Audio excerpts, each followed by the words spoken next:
Olá, meu nome é Gustavo Gomes e eu sou médico nuclear da Clínica Núcleos. No vídeo de hoje eu trago um trecho do webinar Trodat Princípios e Interpretação, onde o Dr. Bruno Guini, médico nuclear, fala sobre a imagem molecular na doença de Parkinson. Para assistir o vídeo completo, clique aí no link na descrição do vídeo. Fique bem e até uma próxima. Boa noite a todos. Para mim é uma honra ver não só dentre os palestrantes, mas também dentre os inscritos, tantos colegas ilustres. Eu queria fazer um agradecimento especial à Núcleos pela organização do evento.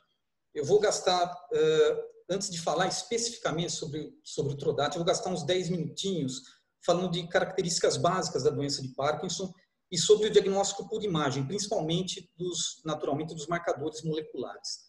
Eu, infelizmente, não tenho nenhum conflito de interesse, então dá para pular essa parte rapidinho. O diagnóstico do Parkinson é, naturalmente, um diagnóstico clínico, tá?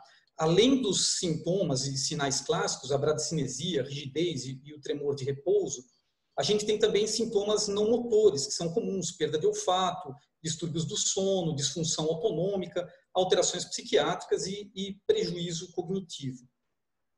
Então, na abordagem diagnóstica do Parkinson, existe um período prodrômico, né, que são desses sintomas mais autonômicos da hiposmia, para depois chegar nos achados clássicos. E nesse período diagnóstico é que entram os nossos exames, dentre eles aqui o SPECT com um transportador de dopamina. Tá? Depois de feito o diagnóstico de um parkinsonismo neurodegenerativo, deve-se ainda prosseguir nessa investigação para considerar um parkinsonismo atípico. Tem que se considerar essa hipótese quando tem sintomas cerebelares, progressão rápida ou ausência de resposta boa à levodopa. Esse é um gráfico clássico que mostra que o diagnóstico do Parkinson é feito, de certa forma, relativamente de forma tardia, né? Quando já tem perda de 50% a 60% dos neurônios dopaminérgicos. Existe uma proposta de subdivisão de formas de doença de Parkinson, dentre elas uma forma mais leve, de início, numa idade mais jovem, com boa resposta à levodopa e uma progressão lenta. E uma forma chamada maligna, difusa, que é resistente ao tratamento com levodopa, de idade variável e com uma progressão rápida. E também uma forma intermediária entre essas duas.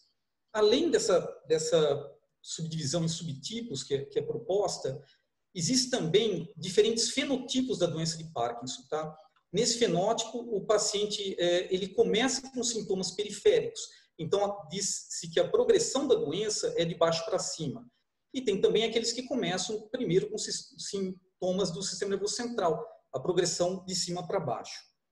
Diante desse quadro de subtipos da doença, de fenótipos diferentes, mutações monogênicas, fatores de riscos genéticos, se levanta a questão se é uma entidade só a doença de Parkinson ou se são várias doenças que estão englobadas num grupo só de parkinsonismos que são responsivos à levodopa. As hipóteses de etiogenia, né, de etiopatologia da doença de Parkinson, atualmente passa pela presença de processo inflamatório no sistema nervoso entérico. Porque os pacientes com doença de Parkinson, eles têm agregados de alfa-sinucleína não só na substância negra, mas também no sistema nervoso entérico. Então, essa é a teoria de Braak, de que o Parkinson começa no intestino. Diferentes estudos compararam a população que fez vagotomia truncal com população que não fez vagotomia. E o risco relativo para ter Parkinson de quem fez vagotomia de tronco é menor do que da população geral. Então, a hipótese é de que alterações da biota intestinal, né, levam a processo inflamatório que sobe pelo nervo vago e daí ele vai para o sistema nervoso central. Então, existe a classificação de Braak para dizer a que nível do sistema nervoso central está comprometido. E nos métodos, então, de imagem, finalmente, a gente pode tentar fazer imagem em diferentes níveis. A adomezepila, marcada com carbono 11, já tenta fazer a imagem da inervação intestinal. Nessa coluna estão indivíduos normais, aqui indivíduos com doença de Parkinson, e aqui pessoas com distúrbio do sono REM, que parece ser um dos sintomas precoces da doença de Parkinson. Então, a adomezepila já mostra uma redução da inervação intestinal. O MBG, marcado com ISO 123, né, a inervação cardíaca normal nos indivíduos normais e ausente nos indivíduos com Parkinson. Na neurologia, a gente tem as imagens de neuromelanina, que tem um sinal reduzido aqui na seta, são o sinal do locus coeruleus, que está reduzido nos pacientes com Parkinson. O MENER, também marcado com carbono 11, um traçador que se concentra nos tálamos. E, por fim, os traçadores dos corpos estriados, que a gente vai entrar em mais detalhe mais para frente. Mas antes de entrar em detalhe, vamos rever um pouquinho o ciclo da dopamina. A tirosina, ela sofre uma hidroxilação e é convertida em L-dopa. E a L-dopa, através da decarboxilase, vira dopamina. Essa dopamina, então, é captada para entrar numa vesícula. É captada por uma proteína que é chamada VMAT. E da vesícula, ela cai na sinapse. Essa dopamina, então, é reabsorvida para o neurônio pré-sináptico pelo transportador de dopamina, pelo DAT. Então, a gente tem diferentes traçadores para diferentes etapas desse ciclo todo. A F-dopa entra aqui no lugar da L-dopa. Sua captação, então, é aqui. A gente tem traçador também para ver o VMAT e, principalmente, traçadores para ver o transportador dopaminérgico, como o TRODAT, como o beta-CIT e o DAT-SCAN, que é o FP-CIT. Mas, além da região pré-sináptica, a gente tem traçadores também pós-sinápticos.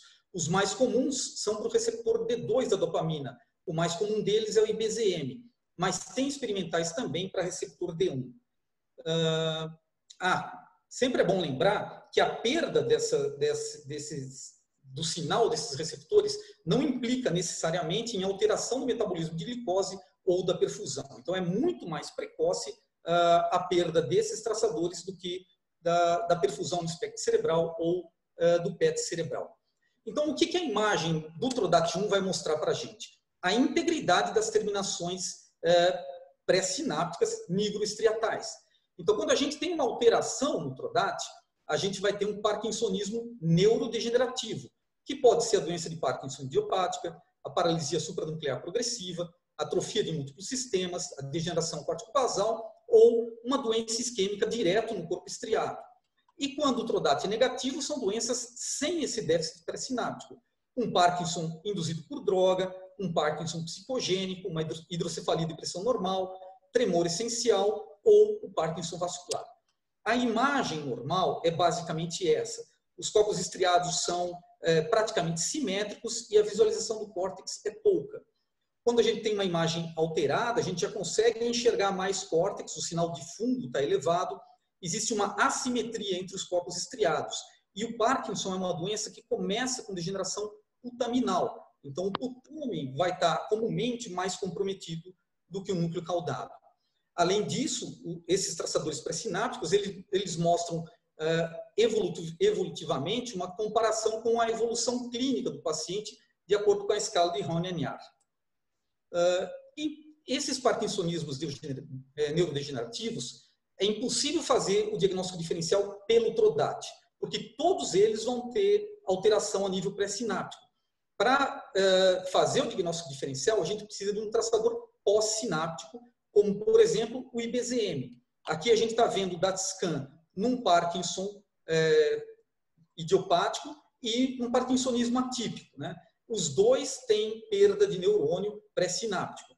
Mas, numa fase inicial, a doença de Parkinson tem íntegro o neurônio pós-sináptico, mas um parkinsonismo atípico não. E o MBG é o contrário. O Parkinson compromete a inervação cardíaca e os atípicos não. Então, essa é uma tabela resumindo que o TRODAT vai ser alterado em todas as patologias, degeneração corticobasal, paralisia supranuclear progressiva, atrofia de múltiplos sistemas e Parkinson idiopático. O MBG vai estar alterado nessas doenças só no Parkinson. Os receptores D2, que a gente não tem no Brasil, vão estar alterados na atrofia de múltiplos sistemas e na paralisia supranuclear progressiva. A perfusão e o FDG vão mostrar alterações típicas em todas elas, exceto no Parkinson, a não ser quando ele tiver já alteração cognitiva.